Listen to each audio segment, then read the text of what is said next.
안녕하세요. 2024학년도 숭실대 수시전형 학생부 우수자, 논술 우수자, 예체능 우수인재 안내를 진행할 김도훈입니다. 첫 번째로 학생부 우수자 전형부터 바로 살펴보겠습니다. 우수자 전형의 가장 큰 특징, 별도의 고사 없이 교과 성적 100% 반영입니다. 인문 경상 계열의 경우 국어, 수학, 영어, 사회, 한국사 교과군에 속한 전 과목을 반영, 자연 계열의 경우 국어, 수학, 영어, 과학 교과군에 속한 전 과목을 반영, 마지막으로 융합 특성화 자유전공학부의 경우 국어, 수학, 영어, 사회, 과학, 한국사 교과에 속한 전 과목을 반영하게 됩니다. 여기서 교과 성적별 가중치를 알아보겠습니다. 모든 계열에서 공통과목 일반 선택 교과 80%, 진로 선택 20%를 기준으로 가중치가 주어지는데요. 인문 계열, 경상 계열, 자연 계열은 다음과 같이 반영합니다. 단, 진로 선택은 교과별 가중치 없이 계열별 반영 교과에 해당하는 과목 전체를 반영합니다. 융합 특성화 자유전공학부의 경우 과학 교과와 사회 교과를 합쳐서 국어 교과 15, 수학 교과 35, 영어 교과 25, 사회, 과학 교과 25가 반영됩니다. 두 번째로 논술 우수자 전형입니다. 논술 전형의 경우 논술 60%, 학생부 교과 40%의 비율로 반영됩니다. 학생부 교과 성적 가중치는 학생부 우수자와 동일하게 적용되는데요. 그렇다면 논술고사의 경우 어떤 출제 형식으로 나오게 될까요?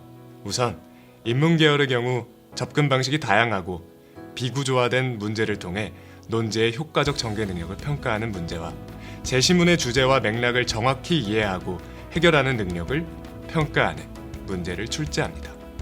경상 계열의 경우 도표, 수식, 그림 등을 포함하는 다양한 형태의 제시문을 출제하여 종합적 해석 능력을 평가하는 문제와 경제적 지식을 사용하여 정량적 계산 능력을 평가하는 문제를 출제합니다. 마지막으로 자연 계열의 경우 수학의 기본 개념을 이해하고 수리적 의사결정에 활용하는 문제가 출제됩니다. 2023학년도의 경우 29.1대1의 경쟁률을 보였고 최종 합격생의 경우 3.61의 교과 평균 성적을 가졌습니다. 학생부 우수자 전형과 논술 우수자 전형 모두 수능 최저 학력 기준이 존재하는데요. 인문 경상 계열의 경우 2개 영역 등급합 4등급 이내, 자연 계열의 경우 2개 영역 등급합 5등급 이내, 융합 특성화 자유전공학부의 경우 2개 영역 등급합 5등급 이내입니다.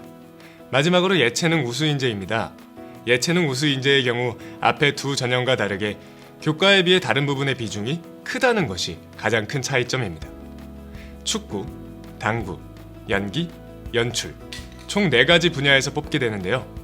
축구의 경우 입상 실적 40%, 실기 30%, 면접 20%, 학생부 교과 10%, 당구의 경우 입상 실적 60%, 면접 20%, 학생부 교과 20%로 실기가 없는 대신 입상 실적의 비중이 큰 것이 특징입니다. 연기와 연출 분야의 경우 2단계로 진행이 되는데요. 1단계 실기 60%, 학생부 교과 40%, 2단계 실기 80%, 학생부 교과 20%로 실기의 비중이 큰 부분을 차지하게 됩니다.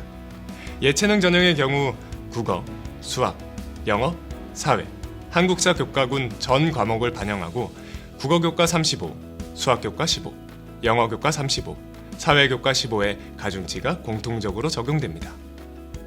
이상으로 숭실대학교 2024학년도 학생부 우수자 전형, 논술 우수자 전형, 예체능 우수자 전형 3가지를 간략하게 살펴보았는데요. 자세한 정보들은 숭실대학교 공식 웹사이트나 SNS에 나와 있으니 지원자 여러분들의 많은 관심과 이용을 부탁드립니다. 반짝이는 별을 키우고 세상을 향해 별을 쏘는 대학, 슈팅스타 숭실대학교였습니다. 감사합니다.